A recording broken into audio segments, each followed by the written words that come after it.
এই যে সিটজু বাচ্চাটা দেখছেন, প্রথম কথা এর চোখ দেখলে আপনি বুঝতে পারবেন টাইট ব্ল্যাক আইজ। নাকটা খালি থ্যাবড়া হলেই হবে না, এটার একটা আপটার্ন ইজ ভেরি ইম্পর্টেন্ট। দেখুন এই নাকটা খালি থ্যাবড়া না, এই নাকটার একটু আপটার্ন আছে। এই ব্যাকিওসিফেলিক গ্রুপের এই আপটার্নটা খুব জরুরি। ধরুন নাকটা একটু থ্যাবড়াটে কিন্তু এখানে স্টপ আছে প্রচুর বড়, তাহলে কিন্তু সেটাকে আমরা প্রপার সিটজু বলতে পারি না। কিন্তু এই যে আপটার্নটা, এই যে নাকের এই যে বোচা ভাবটা, এই জিনিসটা ভীষণ ইম্পর্টেন্ট।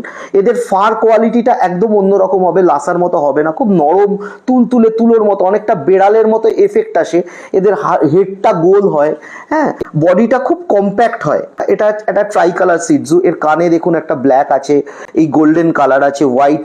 এই কালার কম্বিনেশনটা দেখে নেওয়ার চেষ্টা করবেন। লম্বাটে নেবেন না, সবসময় চেষ্টা করবেন একটুখানি কম্প্যাক্ট বাচ্চা নেওয়ার। একটু লম্বাটে বাচ্চা হলে, কারণ সিটজু আমরা সবসময় কম্প্যাক্টটা একটু পছন্দ করি।